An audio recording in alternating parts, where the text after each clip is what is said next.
हिंदू साहिबान, नहीं समझे गीता वेद पुराण। प्रथम अध्याय। 2 शब्द। विश्व के सब भाइयों तथा बहनों को मेरा शत शत प्रणाम। हिंदू साहिबानों से मेरा निवेदन है कि इस पुस्तक को कृपया निष्पक्ष बुद्धि से दिल थाम कर पूरा पढ़ना। हिंदू समाज के लिए यह पुस्तक संजीवनी है तथा वरदान सिद्ध होगी। निवेदन। भक्तात्मा हिंदुओं से मेरा करबद्ध निवेदन है कि इस पुस्तक के अमृत ज्ञान के सत्य तथा असत्य को जानने के लिए आप गीता प्रेस गोरखपुर से प्रकाशित व मुद्रित तथा श्री जयदयाल गोयंदका जी द्वारा अनुवादित पदच्छेद अन्वय साधारण भाषा टीका सहित श्रीमद् भगवद गीता साथ रखें। अजब आनंद आएगा क्योंकि इसमें अनुवादक ने शब्दों के अर्थ आमने सामने भिन्न भिन्न किए हैं। अन्य अनुवादकों ने ऊपर संस्कृत में मूल पाठ रखा है, नीचे केवल अनुवाद सीधा किया है। शब्दों के अर्थ भिन्न भिन्न नहीं किए हैं। यदि मुझ पर भरोसा करो तो उस गीता की भी आवश्यकता नहीं है क्योंकि मैंने उसी पुस्तक की फोटोकॉपी लगाई है।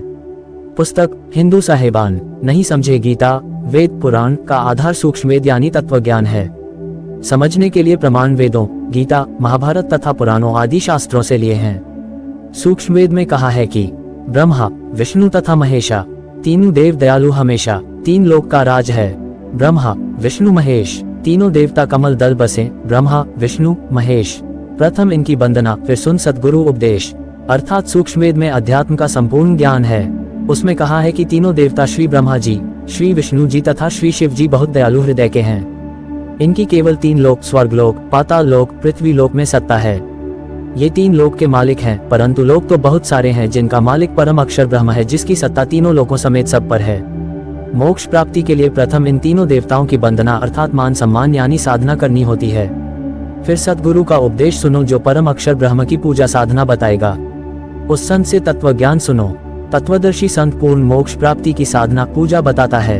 पूर्ण मोक्ष के लिए इन तीनों देवताओं की शास्त्रोक्त साधना करनी होती है, परंतु पूजा गीता अध्याय 8 श्लोक 8, 9, 10, अध्याय 15 श्लोक 17, अध्याय 18 श्लोक 62 में बताए परम अक्षर ब्रह्म की करनी होती है। परम अक्षर ब्रह्म को गीता अध्याय 8 श्लोक 9 तथा अध्याय 15 श्लोक 17 में गीता ज्ञान देने वाले ने अपने से अन्य बताया है तथा कहा है कि उत्तम पुरुष तू अन्य पुरुषोत्तम तो मेरे से अन्य है, वही परमात्मा है। सबका धारण पोषण करने वाला अविनाशी परमेश्वर है। पूजा तथा साधना का अंतर जानने के लिए कृपया आप इसी पुस्तक में पृष्ठ 179 पर पढ़ें।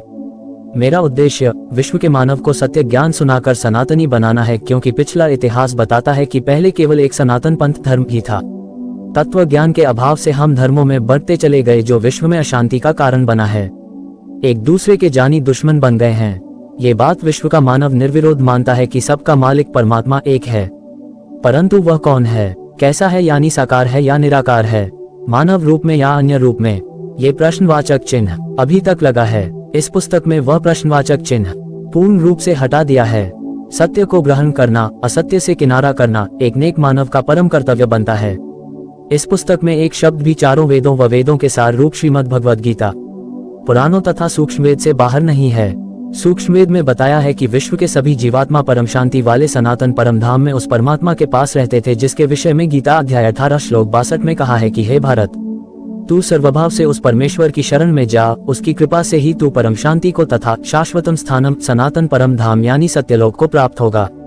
उस परमेश्वर का प्रमाण गीता अध्याय 8 श्लोक 1 में अर्जुन ने प्रश्न किया कि आपने गीता अध्याय 7 श्लोक 29 में जो तद्ब्रह्म कहा है वह तद्ब्रह्म क्या है, जिसका उत्तर देते हुए गीता अध्याय 8 श्लोक 3, 8, 9, 10, गीता अध्याय 15 श्लोक 4 तथा 17 आदि में कहा है।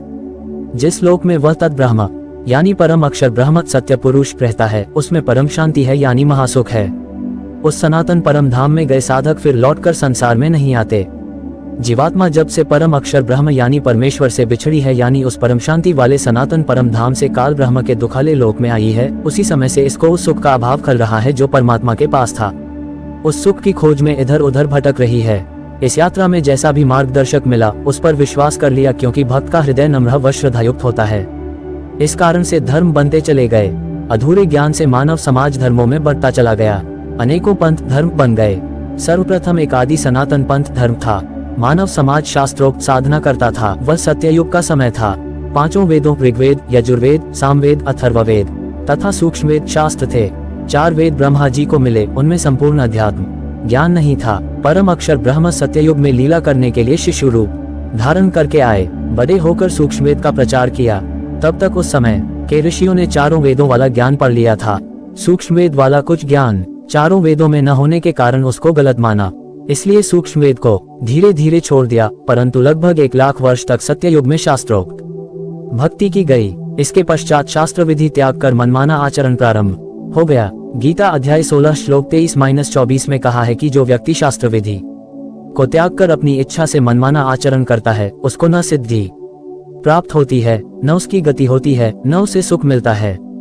इन 3 वस्तुओं के लिए ही भक्ति की जाती है।